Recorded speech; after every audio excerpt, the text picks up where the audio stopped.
Dramatic images indeed from stage 1 of the Absa Cape Epic. In fact, it's from stage 2 because they made their way from Hermanus to us here in Oak Valley. And with me, Robbie McEwen and Neil Gardner. Morning, gentlemen. Good morning everyone. Looking forward to another big day out on the trails, and this is one of the stages that we've been looking forward to, as the riders maybe not so much.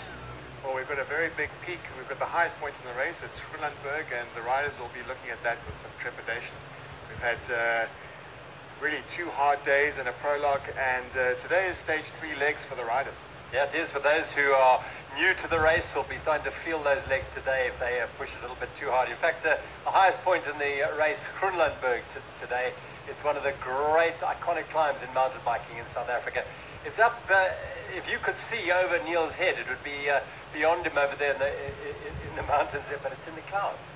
Cannot see the top of the mountain at the moment, so it's going to be one of those cool days, perhaps up there quite cold. Well, quite a reward for the riders, because one thing they certainly won't be when they get to the top of the climb is cold.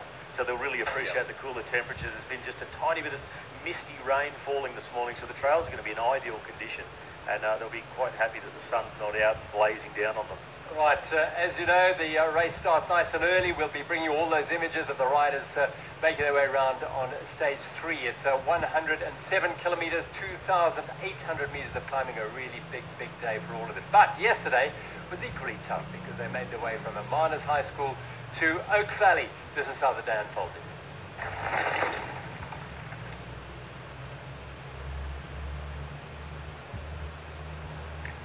In its 16th year, the Absa Cape Epic is the world's premier full-service mountain bike stage race.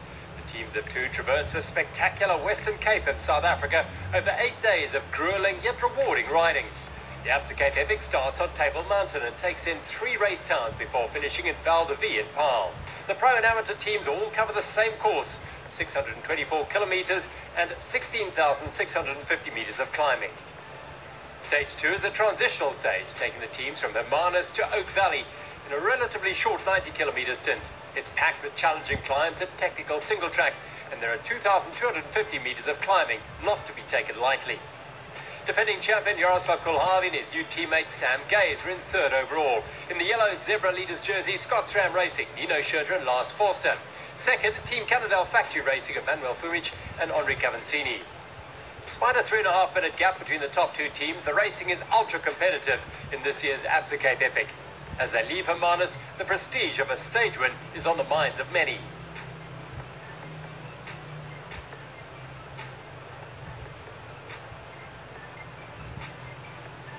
Investec Songo Specialized Anneke Langvel and Anna van der Breggen don the women's orange Zebra Leaders jersey. They have just over 5.5 minutes on the chasing 2nd team cross spurs, Ariane Luti and Maya Worstovska. All the big hitters were in the lead group for the first 30 kilometers until they reached the technical terrain. That had the effect of stretching out the field. In the mix of the sharp end, Cannondale Factory Racing, Scott SRAM, Team Cross Spur and the 2 Trek Celis and Marco teams. Henri Cavancini and Nino Schurter are locked in a man-on-man battle. Egos at stake, they up the tempo.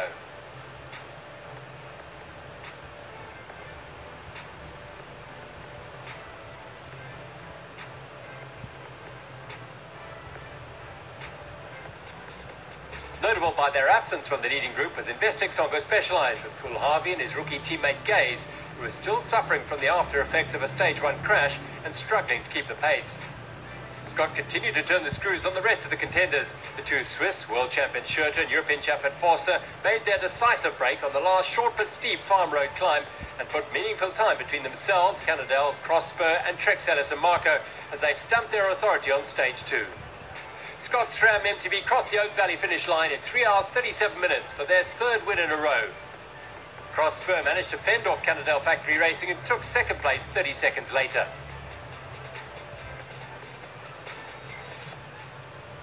In the women's race, Langvel and van der Breggen from Investec Songo Specialized have dominated the race so far.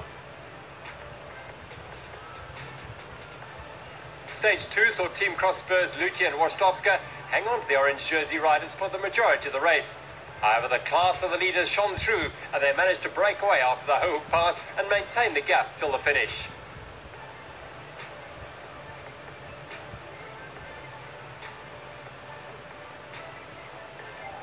Third place goes to Avancini and Fumic from Canadell Factory Racing. Second, Cross Spurs, Gutierrez and Zink. And 3 from 3 wins, Scott SRAM Racing's Schurter and Foster.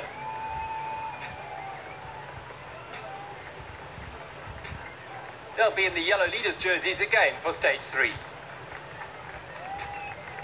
Summit Finn take the bottom step of the podium, with Cross Spur maintaining their second place, and the win to Investec Songo Specialised will be in orange again tomorrow.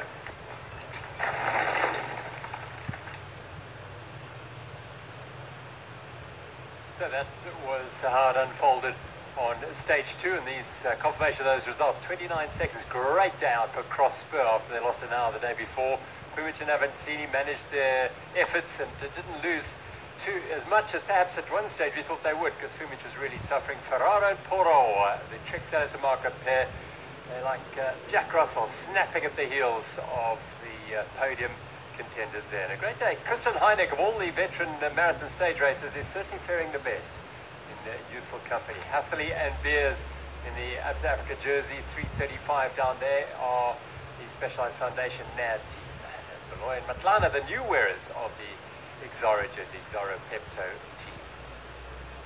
So today, very, very big day for the women as well. Langval and Van der Breggen, well, just confirming their status. There's no one really at the moment to match them. Luti and Wojtowska going 2 minutes and 8 seconds back. Lil and Murat worked hard again, 9:54 down as well for them. And this is how it looks overall for Schurter and Foster. 4 minutes and 4 seconds over Canadell Factory Racing. Trek Salis and Marco moved up into third place now, as the Investec Songo Specialized team slid further back. Uber and Steve John, the Bulls heroes, keeping themselves in the frame as well, but a lot of time to make up. 10th place, HB Korea and France Class. And Catano are going nicely as well. And Beloy and Matlana, again, in the green jerseys for Xara. Women, 7 minute and 50-second advantage already for Investec Songo Specialized. Summit Finn, well, they're over 11 minutes behind, just under 11 minutes behind Luti and Wojtowska. Stenach and Strauss keeping themselves in the hunt there, but they'll have to ride out of their skins to get onto the podium at Val de Vie. So that's how it looks in the elite categories. This is our Virgin Active mixed, and Sebastian and Laura Stark are comfortable winners. They've won all 3 stages so far there. In the Dimension Data Masters, it is Hamida and Rodriguez, likewise comfortable, well, not that comfortable, but certainly leading it nevertheless, and Brenchens and Azevedo in the Grand Masters. So that's how it all looks for these guys. As you've mentioned, Neil and Robbie, day 3 legs. As a stage racer, obviously some of them coming to fresh and new. How are they dealing with that? They know it's going to get a bit tougher today. How are you dealing with that? They know it's getting tougher, and it's all between the ears, really. Yeah. That's how you deal with that, because there's nothing you can do physically. Your body will do what it's going to do and recover how it's going to recover. So it's all about your motivation and how you can push yourself through when the fatigue really hits, and that's what's happening at the moment. And how your teammate manages that, the two of you. And that's it. You're not just out there racing on your own. So you may feel great, but if your teammate's not, then you've just got to adapt to that. And it's very difficult for someone who's feeling good to adapt to a weaker teammate and hold themselves back. You tend to keep pushing them, and it's a very delicate balance before you really completely blow them up and you've ruined your entire race. Yeah, this is the testing day for all these teams here. Neil, let's move on to talking about the Epic series, and this is obviously part of that. The Absa Cape Epic is the pinnacle of those events, but just illustrate to us the other events that are involved at the moment. Well, the Absa Cape Epic was founded, the first race was over 15 years ago, and right now we're building a global portfolio of mountain bike stage races, best-in-class mountain bike stage races. And at the moment we have currently 3 what we're calling Epic Series Legend races, and the long format races, the week-long races. And right now currently in the portfolio is the Swiss Epic and the Pioneer in New Zealand. This is a 6-day race. The Swiss Epic is 5 days, and if you've done all 3, and there are a few riders who've done all 3, there's in fact 8, and 6 of them are here actually at the race. They're back for more. And if you've done all 3 of those, the Pioneer, the Swiss Epic, and the Pinnacle, the Cape Epic, you get what we call an Epic Legend medal. And this is a very heavy chunk of metal that you can wear around your neck and put on your mantelpiece and really be proud that you're a true athlete. It's definitely the test of a true mountain biker, being able to conquer the Alps in Switzerland, the Southern Alps in New Zealand, and of course the Western Cape, the untamed African race. Right, thanks Neil. So the Epic series is the next thing on your bucket list. One rider who is in South Africa at the Absa Cape Epic this year, chasing that Epic Legend medal, is on the start line. Let's find out her story.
That's the ultimate goal, Val de Vie near Paarl, the ultimate goal for the riders, and no doubt for many who would like to take up occupation there. So this is today's ride, neutral out of Oak Valley, the Dimension Data Hotspot on the Nieuweberg climb, and that's the little hors d'oeuvre before the huge ascent of the challenging section of Groenlandberg. The Land Rover Technical Terrain is a little bit of a climb up Die Nek, and then they head over to the trails of Lebanon and Tandi before swinging back over the N2 and then into trails, some of them they'll be familiar with, into the Oak Valley Paul Kluwer area, and the finish back here at Oak Valley. 107 kilometers, 2,800 meters of climbing. So it's a really challenging day today. Managing efforts today is going to be absolutely critical for all the riders. Well, it's a tough stage. You look at the first half of the stage, there's so much climbing to be done. You go on the attack there, it is a very long way home. You get the impression it's going to maybe frighten the riders a little bit, might be a little bit standoffish through the first part. And I'm thinking the only thing that might really split things up is if somebody has a little bit of bad luck and it creates an opportunity for others. Right, yeah, mechanical. Land Rover Technical Terrain today, we've seen most of them on a descent. A little bit different today, Neil. Land Rover Technical Terrain, by tradition, is a concentrated essence of mountain biking in a short space of the trails, and In this case, it's the uphill, and it's often a true test of a mountain biker. The skills, the ability to handle a bike, and yes, the uphill is just as much of a test as the downhills in terms of skill and being able to ride your bike and navigate your way through some difficulty. Right, let's see what it's about, the Land Rover Technical Terrain today. The Absa Cape Epic riders will reach the Land Rover Technical Terrain on stage 3, 46 kilometers into the 103k stage, a 3-kilometer dual track, rugged ascent. And I have Hanla Steyn with me, no better rider on the planet as the last lioness to give us a preview. Let's rock and roll.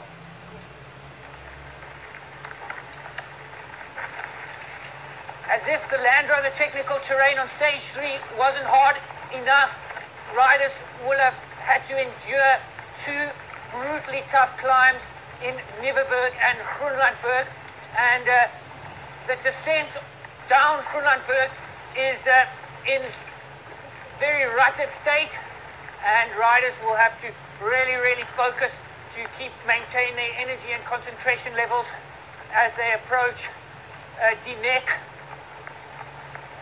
The first kilometer of Die Nek is deceptively difficult. It's not a steep gradient, but the fatigue after the descent will make it. Here we have a riverbed, which in March will be bone dry.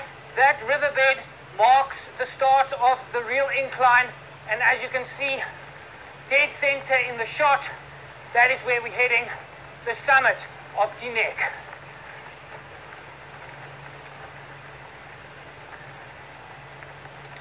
As the incline steepens, Die Nek will really bite riders' morale. It's starting to get super rocky and loose, and in March it is bound to be very dry. Choosing the right-hand line through this rocky section, it's basically tarmac. Roughly 2.5 k's in, we'll reach this relatively flat section, the first respite you've got, and another significant section of the trail. This big turn, this left-hander, it signifies that you're almost there, and you're going to have to give everything and make sure that you look after your partner and keep him in your thoughts, or her. And it's all about teamwork heading up Die Nek. With 54 kilometers still to ride, Hanla and I have reached the summit of Die Nek. It's been an arduous climb, and now it's time to hit the descent off Groenlandberg, which is renowned as being very technical and a white-knuckle ride. Better keep your wits about you. The Epic's only just beginning. A tough technical stage that the little Land Rover Technical Terrain, as Oliver Munich pointed out there, comes after, well, not after all the climbing, but after a significant climb. And it's no easy climb. You can see that how rocky and loose it looks, so it's going to take all the technical skills just to keep you balanced while you're on those steeper sections of the climb. And of course, as the fatigue is kicked in when you've already done those first 2 climbs, and then of course the Groenlandberg, then it's going to be a very tough little assignment getting up Die Nek. But the difficulty with getting up these climbs is that it's not just about keeping a rhythm and just tapping out the pedals. It's about moving your body around and adjusting your balance, and often moving yourself around on the saddle as well, and that can create a bit of fatigue later. If you're not a true mountain biker, it takes its toll later on. The other factor that has come into play, of course, is that area was devastated by a fire not too long ago, so that terrain very different from what we saw in the Land Rover Technical Terrain video. So let's get to the start line today, and there's always a great deal of tension around the start line in the morning. 7 o'clock starts here at the Absa Cape Epic every day, and let's go down to see them loading up and hear from some of the key contenders going into stage 3. Yeah, there's an awful lot of climbing out here today. Straight from the gun, I think we climb up to 1,000 metres basically over the first 30k. So yeah, it's going to be tough. There's a lot of fast guys here, and yeah, they'll be putting the power down early on. Yeah, it's for sure a tough stage today. It's going to be a long one, a lot of climbing. But the good thing is I know the climb. We did it 2 years ago at the Cape Epic, so I know what to expect, and yeah, we try to defend our jersey. Yeah? I mean, we have a strategy to try to do that. They are really strong. They are riding solid so far, so they didn't really show any kind of weakness. But I'm pretty sure that's going to happen at some point. And as I said, I still didn't get the green light from the team. So once I get the green light, I'm going to try my best, and I'm going to try to hurt them. I mean, Nino is the best rider in the world. Lars was class, so it's not an easy mission to accomplish, but I'm going to try really hard. And they are a go, ladies and gentlemen. First 5Ks on neutral. In the book it looks like a hard stage. And we're not even halfway. So I think this is always a difficult point in the race. Yeah, we shouldn't take risks today and try to make it steady and smooth. But I think you always try to do that. Yeah, it will be our day for sure.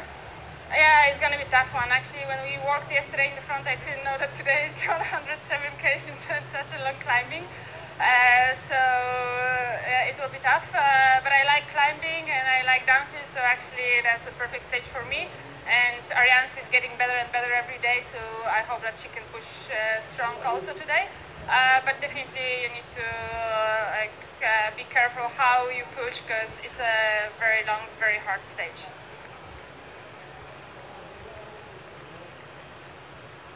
So elite women's group went off after the elite men and the A batch riders, which is the other age group riders, and then the elite women set off on their journey. Interesting to hear Maya Wasztowska say that Ariane's getting stronger and stronger. She is that type of rider. She really rides herself in. Genuine marathon rider. Yeah, and that's going to be the intriguing thing for the rest of this race, to see which riders start to come through in the second half. Because we saw over the last couple of years, some riders make a really strong start, they win stages and then fade back, and I'm looking forward to seeing which ones are the true marathon riders and will start to really find their legs after stage 3 and 4 and really bring it home all the way to Val d'Ivie. Right, every day we have a bit of drama. We have some little story that takes centre stage on the Absa Cape Epic around the event. Stage 1, it was Henri Cavancini and Nino Schurter having a little handbag throwing competition, and then we had yesterday Sam Gaze and Jaroslav Kulhavy losing nearly half an hour of time. And for Neil, for Gaze, it's a sad reality that this race has got the better of him this year. It gets the better of a lot of people, and it gets the better of the best of them. And we saw last year with Nino Schurter having to retire with his partner being ill. And yeah, Sam Gaze, he had a crash on the first stage, and it took its toll. He broke his helmet. We're all speculating to see really how badly that affected him, and it's pretty clear that it affected him pretty badly enough to essentially cause some distress. He was unable to really push as hard as he used to. We've seen him. He's one of the strongest riders in the world. He's one of the very few riders to put Nino Schurter to the sword. So we've got a bit of a sad situation here. We really expected a lot of them at the race. Right, yeah, we did. And Sam Gaze, in fact, rolled off the start line this morning with Jaroslav Kulhavy, a tactical decision, and then just peeled off as the race headed into the farmlands. Let's hear from Sam Gaze shortly after he pulled out the race. Yeah, so they just diagnosed concussion, and the reason I can't ride is the fact that not only am I, not fully there at the moment, but if there's a crash or if there's any problems that go wrong out on the track, if I crash again, it can be permanent damage, and I don't think anyone from the specialised program wants that. I don't want that. My family don't want that. The race doesn't want that. So it comes to a point where you just got to be smart about it and send me a way to recover. For sure, I was here to show in the race. With Jaroslav, I had the defending champion with me. I had Christoph as a mentor here in the camp. I had top of line star work with Specialised. And obviously not to be able to finish it due to a concussion or a big crash it's devastating. I had high hopes for this week and it didn't work out, but at the end of the day, things could be worse. I could be sitting in a hospital bed right now. So the only thing I can do now is rest up to try stop that happening, and then hopefully come back in full force later on. I already wanted to do well. It was 3 weeks ago, Mum got diagnosed with cancer, so I was here to try to race for her, and had a lot more meaning to it. And obviously not to be able to finish the race is yeah, it's pretty devastating that part, you know, especially when things could be worse. You know, before this race, I didn't really get the grips of how grueling and how tough this race is, and you know, I can really say that it's probably the toughest, well, it is the toughest mountain bike race on globe. So yeah, of course, I want to win it, but yeah, obviously right now it's not going to work with my current state, and I've got to recuperate and come back another time and have another go. Oof, the realities of not just mountain bike stage racing, but of life there for Sam Gaze. It's obviously been a tough time for him. Yeah, well, we're talking about how sad it is to see Sam Gaze out of the race, and it's terrible for him, it's terrible for the race, and then you hear of more important things in life, and Sam talking about the cancer diagnosis for his mother, so it's certainly weighing on his mind more than anything.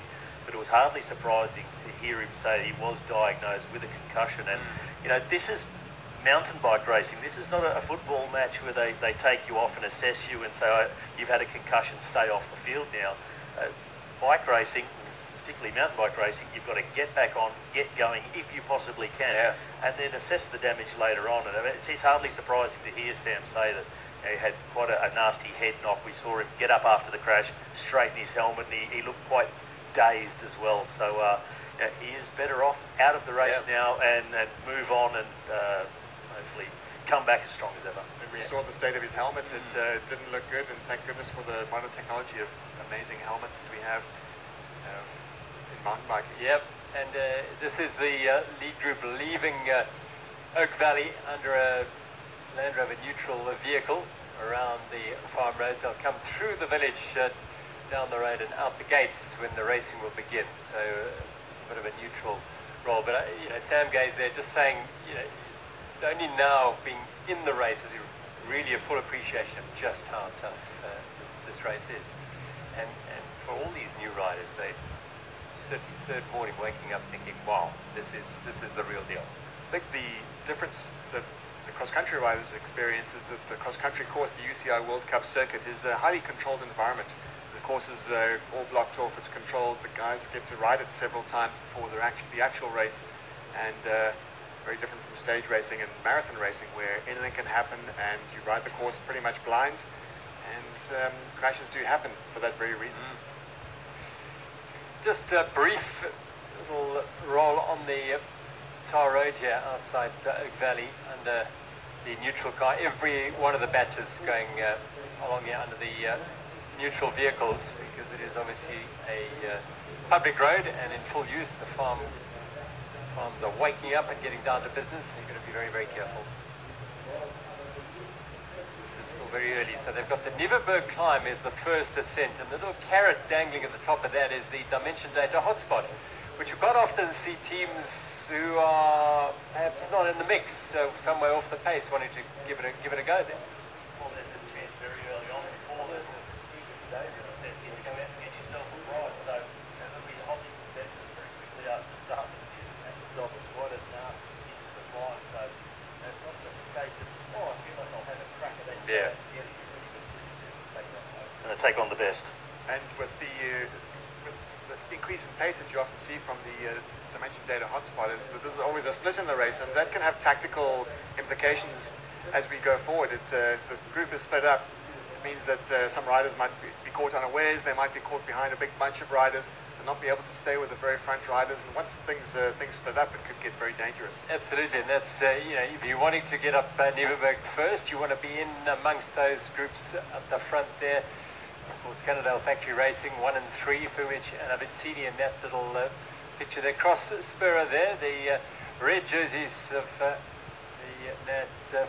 Specialized Foundation. There's the luminous green of Pygo Eurosteel, sadly rather anonymous during this race. Philip Bass and Matthijs Bierkes have had a tough couple of days. Well, Philip Bass came into the race a little bit off colour. He was very ill, in fact, a week before, and that's no doubt playing its role in his performance. The last thing you want to do is come to the world's most competitive mountain bike stage race a little bit off form. No, you certainly don't want to, but this is the biggest stage race for mountain bikers in the world, and you know, riders will do everything they can to reach the start line, even if you're suffering from an illness. It may seem foolhardy, it does often prove to be so, but they want to, if they possibly can, get on the start line and have a crack, and just hope it gets better along the way, and that's what elite athletes are like. You just always keep persevering, hope it's getting better. mindset of the elite athlete is definitely you're in the business of denying pain and denying any feedback from your muscles. You really are hoping for the best, and you have to go into every single day with a huge degree of optimism. So Fumich, Mantikon, Gutierrez, Avancini, Chink, and we just saw a little bit earlier the yellow jerseys just getting themselves out a bit of congestion and making sure they're in that line and not too far off the leaders there. And the pace starting to wind up and the group stringing out as they're heading up this Nieuwebrug Pass. With 30 or 40 teams in the front at the moment, you would see that a lot of the riders talk about the stress of the Absa Cape Epic in the early part of the stage. And you see the pace being set really hard, and it's really the top riders just want to get rid of everyone. They want to have a bit of space to themselves. They want the trails to be a bit more open and less of the pretenders around. Everyone thinks they can win. As the race wears on, as the pecking order starts to establish itself, that's when it gets a little bit more relaxed. I'm sure Robbie will be able to comment on that in the Tour de France. The early stages are always very, very hectic and very stressful. Yeah, in a stage race, it's always more nervous on the first couple of days as the peloton establishes itself and that pecking order, like you said, and then things do start to settle down. Fatigue is a great leveler as well, and it takes the edge off the nerves. I was surprised very early on to see Manuel Fumich, who struggled yesterday when it was dropped first by the attack of the Scotch SRAM team, to see him forcing the pace early on. Would have thought he'd like to sit in the wheels a little bit more and ride slightly more conservatively, but maybe he just thinks he's on a really good day. I think he conforms to Neil's pain denialist group. He's one of those who just digs deeper. We saw him yesterday suffering, and yet they didn't lose as much time as we thought they would. So he's one of those. Well, you have to be at this level. Look at it starting to string out here now. Manuel Fumich is an older rider. He's the elder statesman in the team, and with that comes the experience and also the legs of riding stage races. And you could say that maybe it's not entirely accurate to say he gets better and better, but perhaps his decline is slower than the others. Now it is the cross spur team on the front here, looking at perhaps snaffling that Dimension Data Hotspot at the top. They are out of general classification reckonings, so there they go. Mantikon, Gutierrez and his partner Chink giving it alpha leather up that climb. Well, they were very active yesterday. We saw them obviously an hour down in GC, but came out with a vengeance yesterday, made a number of attacks to try and go for the stage win, and it's good to see them coming out and riding aggressively and getting whatever they can out of this race or what's left of it after losing their overall chances. You might just have seen Mantikon Gutierrez going up there, and he took his right hand off his handlebars and he just waved his hand, and you wondered what he was doing, and the next thing he came around the corner, there was a huge rock on the right hand side of the road, so just indicating to his the riders behind him, not necessarily his teammate, whoever's behind, just beware. And that's part of mountain biking etiquette. Look at them, they're going now, aren't they? They're chasing that hotspot, absolutely hammering it up the climb. And then there's a decision to be made by the other favourites. Do we follow the cross riders at this intensity and risk blowing ourselves up? They need to figure out if the cross riders were just after that hot spot, or if it's a concerted attack for the rest of the day, do they try and go with it? It's a dangerous situation to go that hard early on, especially if you're a contender and hovering high in the GC. As we look back and see the women's field tackling the same climb. This was also earlier today, and also a compact group early on. Compact group leading there is Nadine Reeder, a newbie to the race, riding with certainly no newbie to mountain biking is Sabine Spitz. Sabine Spitz, the elder statesperson of mountain biking, and we've talked about it before. She's got all three colours of Olympic medals. Well, it's a bit like we saw yesterday early on, Anna van der Breggen and Anneke Langval take a bit more of a back seat early on, letting the other teams set the pace, just sitting themselves in, but they did that yesterday early. And then later on, they just went to the front, simply rode away from everybody. Yeah, the dominance they've shown in this week has been quite incredible. But at the moment, it's Jenny Stenhoff, Mariska Strauss, closest to camera there. On the far side, Adelaide Morat, and behind her, the ominous figure of the orange jerseys, the women's leaders, as they're heading up towards the Dimension Data Hotspot. Battle to see who wants this one as well amongst the women. Cross spur putting themselves up there as well. The men have put in an attack in the men's race a little bit earlier. And now Now it's a turn of the women, but fair tree silverback there. That's Mariska Strauss on the front there, and Jenny Steenhoff behind. They look fairly determined that they want to pick up a bonus. Line Morad and Candice Lille in the Team Summit green and blue kit. Closest to camera here in the red, Maya Wasztowska ahead of Ariane Luti. First Absa Cape Epic, Maya Wasztowska, and judging by the comments and the general demeanour on the pole, she really is loving it. A quick recap on the GC in the women's category. Investec Songo Specialized lead by 7 minutes and 50 seconds. So they've got a comfortable margin, but anything can happen in a race like this. We've seen teams lose up to 10 minutes on just from a puncture that can't be repaired. So they all want to maybe put a little bit more time, a little bit more of a buffer into their rivals today. This is the men's leaders going over the top, and it is Cross Spur who pick up the bonus courtesy of Dimension Data at the top of the Nieuweberg climb. Be interesting to see if they try and hold that advantage. It could be a good move for them, but at 15-kilometer mark, it's a long way to go to 107, where the finish is back here in Oak Valley. One of these images brought to you a little bit earlier today, the start just after dawn here in the Western Cape, as the riders plummet down the descent off Nieuweberg. Fumich, Avatini, like the Bulls team, and there's Scott Stram, that may have been Ursuba and Simmons Dibjan, and then the pair of Hathley and Beers. They've promised so much this week, bit of bad luck early on, but they'll be trying to put themselves in the frame to get on the podium at some stage, on a stage, if not necessarily on the overall. First climb. Yeah, the split early on, that climb does split them. They've not got a lot of respite before they hit the Groenlandberg climb, comes fairly soon after that. So if you do lose contact on that initial climb, Nieuweberg, it's going to be a long, hard grind to catch them up. Or you've got to be very confident in your ability on the Groenlandberg, that you go easier on the first one, don't follow those attacks. There's a big acceleration by the Cross Spur team. So maybe the clever teams just ride a little bit easier, because it's a very long climb on the Groenlandberg, and plenty of time to get yourself back in contention. It takes a lot of maturity to have that ability to hold back and just kind of have a good sense of the racing, to know exactly who to follow and when to follow them and how to measure your efforts. Just to let you know, I mean, you might see it's fairly cloudy out around us, and I made reference to Groenlandberg behind Neil a little bit earlier. It's absolutely blocked out now. The cloud is over there, so the weather looks as though it's closing in, and these elite riders will probably get there before the weather closes in, but back in the field might find it tough. Sam Sanders giving Amy McDougall a little helping hand to catch up with the lead group and the women. There's that rock that we were telling you about a little bit earlier, rolling down the mountain. Yep.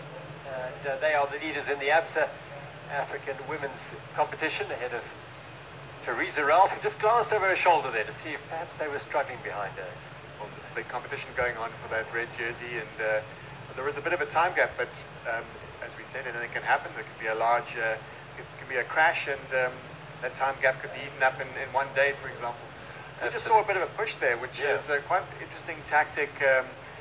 Definitely wouldn't want to see Sanders pushing the whole way through the stage. It's really early on, but that push was just to get a partner back into the group, the respite of the draft in the group, and just to stay in contact. A bit of a psychological thing, rather than having to tackle the stage all alone for the next 100 kilometers. Yeah, right. That's sometimes what happens in stage races. You have these bad moments. You just need to get over that. And when you've got a partner who's prepared to give you a little push, just that tiny little bit of a helping hand can just be enough to keep you out of the red zone, get you back into the group, and survive the climb. So little things make a big difference. They're coming across the road now. That's out of the Hottentots Holland Nature Reserve, courtesy of Cape Nature. And this is the first of the water points, breezing past. No stopping here for that lead group. So a little bit of a gap has been opened up. That's the lead group. This is the second group now. Well, there was a bit of a gap there, about a 50-second gap or so in the front, very front of the race. We've got Scott Stram Racing and the Bulls Heroes team. There's Huber and Simon Stibjan, Cannondale Factory Racing, Trek Salas San Marco, 7C CBZ Willier, Buff Scott. That's a nice turn up for them. They're having a better day today. And in that second group, following Team Canyon, 7C, CBC Villiers, that's the Team 2, Trek Salazar Marco 2, and Centurion Boud. Just on to Groenlandberg. This is the beginning of the monster climb before today. Again, the illustration of the devastating fire on the right-hand side burning down to the road, but well controlled by the volunteer wildfire services who had their hands full, but managed to save a lot of these precious vegetation. It's a brute of a climb, this, Neil. It's been in the Absa Cape Epic for many years, on and off. Well, we've seen riders broken, we've seen frames broken, we've seen riders having to run down, and it's an absolutely pristine part of nature. We've ridden this course, we've been through the landscapes, and you really feel like you're completely in the most remote part of the world. It's sometimes when there's fire, there's almost a moonscape, and if you're really lucky enough to have ridden this, you'll have experienced really being out in the most pristine nature. That's still at the water point there. So Cam Ivory going through the Australian national champion. Yep, Cam Ivory and Brendan Johnson. So they're sitting in the top 20 or around 18th position, I believe, at the moment. So trying to just claw their way back every day. They've been talking about having, like I spoke about before, sometimes dropping off when you feel like you're getting to your own limit and what you can ride at all day. And that's what they've done every single day. Drop off a little bit early without going too far into the red zone. And then in the second half of the stage, they've found themselves passing 10 and 12 and 14 teams in the second part of the stage and making up a lot of ground. So they're really hoping they can drag themselves up into the top 15, and such a long way to go. So much can happen if you ride conservatively early. You're brave enough to do that. You can really bring it home, and I think it's a good way for them to get the best result possible. Rather cryptic image there we saw of Jaroslav Kulhavi at the tech zone at the Hottentots Holland gate, nature reserve gate there. Just going back to the reason behind Sam Gay's going to the start line this morning was to allow his teammate Jaroslav Kulhavi to get on the road and ride officially as a rider today, which would then see him being able to provide support to Matt Beers and Alan Hatherley. Well, it's a very crucial part of the races, having a bit of assistance, a bit of backup team, and it would be very nice if you're a team and you've got Jaroslav Kulhavi as your roving parts kit. Well, you know he's never going to be too far away if you have a problem. So we often see some of the elite teams, they have to wait 5, 10, 15 minutes for their support team to turn up. You've got Kulhavi, well, you've just got to hope he doesn't go off and ride in front of you. That's the problem, yes. Yaro, you're with us, get behind. But so the rules are that if the team, if Sam pulled out before the start, then Jaroslav will have been a leopard. He would have to ride in the A batch further back, so he wouldn't have been able to ride in the elite batch. Gaze got on the start line, he set off and literally 100 meters on pulled over, so he's basically withdrawn during the stage. Jaroslav Kulhavi carries on. So going further forward than that, what happens tomorrow in Kulhavi's case? He's on his own. Does he go back to be a leopard? So this is the day he can make a difference. Absolutely. After that, then it's game over. He'll be no more use to those guys unless he guns it from the A group and rides his way all the way across. Well, if anyone can, he could perhaps, but he will wear the non-racing jersey tomorrow. Yeah, the leopards are easily identifiable by their special leopard print jersey, as you can imagine. You can't change their spots. You can't change the spots, exactly. It's a beautiful jersey. Sometimes for riders, it's a very disappointing thing to lose a teammate. But the consolation prize is you get a very nice jersey to put on your wall. Very cool. Yeah. Well, I guess the one jersey you do not want to come across in this race is that of the hyenas. Yeah. I've seen them out and about, and they do follow the last riders each day and track them all the way in. But you do not want to see them behind you, because it means you are so far back on the trail that you're going to come in mostly outside the time limit. Yeah. Some of the heroic scenes we've seen are from the hyenas cameras, just following those riders as they come in and scrape in under the maximum allotted time. Quite incredible scenes, isn't it? This Groenlandberg devastated by those fires, but it provides a dramatic backdrop for the race as it unfolds, and we are sitting right in this group. This is the lead group going up Groenlandberg right now, and you can just make out the yellow jerseys up there. Fumic and Avancini are there, and the Willier team are up here as well, which is they've seen the opportunity. They've got themselves into near the front going up Nieuweberg, and they found themselves in this lead group, which is a great opportunity for them. One of the things that happens if you have a mechanical and you know that your overall GC chances are blown, you take a bit of an easy day, and that of course means that you have a bit of a slightly fresher legs the next day. So a bit of a disadvantage for your competitors who are racing for GC. They'll have to go full gas every day. A bit of a rest day, it puts you on a bit of puts you in a better position so that you can push a bit harder, and that's what starts to happen during the week. You see the riders who've had a day off. Well, I always feel for the guys like Robbie in the tour, you know, the big stage race tours, the sprinters. You don't really have a day off, because if your day off is the climbing day, there's no days off because you're battling the time limit, just like they do in the Cape Epic. You know, on the road for the sprinters, there's no day off. It's either flat and you're trying to race for the win at full intensity, and on the mountain days you're battling against the clock to just make the time limit. And you were just saying about, you know, some teams having an easy day, Neil, and cruising through to keep the legs a bit fresher and maybe go for a stage win the next day. Well, the people riding in the back of this field would hate to hear you say that, because they said no matter what pace you ride over this course, there's no easy day, there's no day off. They're just absolutely exhausted. But this is just another level in the elites. They can switch it off, ride with a little bit less intensity. It still is a very long day, but you know, if you're out of contention, then you might be better off sometimes just kicking the clutch in, going a bit easier, and then go for one of the big prizes, go for a stage win later on. And it's all relative. Easy is how you define it, and it's one thing that we remarked on when we rode the course last year in August is that there are no free kilometers in this race. In past years there's been some open roads, but you can see from the trail surfaces you have to work for every single pedal stroke. Look at the speed they're going up here. It's quite remarkable. I mean, it isn't the steepest part of the climb, but it is still going up this Groenlandberg, and they are smashing it.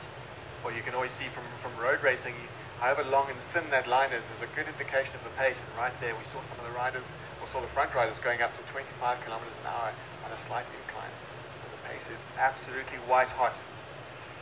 Might have caught a glimpse earlier of the dam in the distance. That's the Kloof Dam here in the Western Cape, the main supply dam to the municipal areas around the Western Cape. It was devastated by drought last year, but a good winter rains have seen it recover well.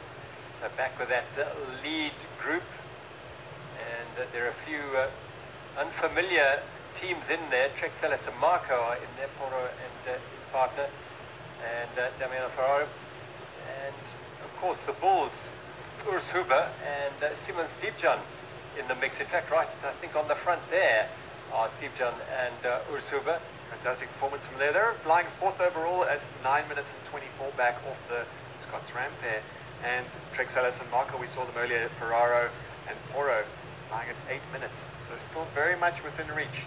The claws just only have to extend a little bit further, and they could actually be touching that top step of the podium. Back with our women leaders, Investec Songo Specialized. Well, no matter how dominant they've been, whatever their lead is, they are prepared to just put down the hammer. And that's Adelaide Morat and Candice Lill. They have some good legs today on the early phases of Groenlandberg. Beautiful graphic images there, the shadow, the early morning sun. And they'll no doubt be focusing on nothing else other than the track in front of them. Notice that they've got different color bikes. In fact, they are actually riding completely different bikes. Oh, here's trouble. This is the cross-spur team of Ariane Luti and Maya Rostovsky in the tech zone, having to change a wheel. It's a good insurance policy. If you've got any problems with the wheels during the race, if you have a puncture, if you plug it, it's always good. It's a big call that you have to make when you get to the tech zone. It does cost you a minute or so in that zone, changing a wheel. But if you've got problems with the plug, that plug could easily fly out, especially on the rough stuff. And just don't want to leave anything to chance, because you could lose 10 minutes out there with a faulty tyre. They were, of course, second on GC, but this is the men's race. And look at the back here. That's the first time we've seen that. Lars Forster starting to show signs of a little bit of frailty on this third morning. Well, he's been so strong since the start of the race. So, 3 stages in a row. We questioned if he could keep up with Nino and do what Nino wanted him to do and go as fast as he wanted, but he's answered every question. He's been up to every challenge. He's been the man setting the pace for so much and making the big attacks and helping to make them stick. But we have been wondering if it's going to come back and bite him at some stage, and today may be that day. We have to ask that question, and there's the exuberance of riding with the world champion, especially when you're able to match him. And it's a big stress, I think, if that's such a big plate to step up to. You really want to you want to be sure that you're actually able to do that. And someone like Lars Foster, although he's a very accomplished rider himself, would be delighted that he's actually able to do Nino proud, you could say. And sometimes that might lead him to just go a little bit too hard, too early. Well, look at this, Tony Longo and Gregory Brenes, the Costa Rican-Italian combination of 7C CBZ Villiers, having a little opportunity to do something that perhaps wouldn't do too often, get past the world champion. Avancini has sensed an opportunity here. Avancini won't miss a moment. Wherever he can get to the front and push a little bit harder, just to put everyone under a little bit of pressure. He's a very aggressive rider. He rides really very much with his heart. Sometimes less so than, or more so than with his head. And we saw yesterday he was putting his partner under pressure more than anyone else. Perhaps not tactically an ideal move, but he's a pro mountain biker. He's been the world champion in the marathon category. Maybe he knows more than we do. Oh, I agree with your first comment there. I think it was a big mistake the way Avancini was riding yesterday and putting Fumic under pressure, because the Scott SRAM boys were right on the wheel of the Brazilian, and they could look back and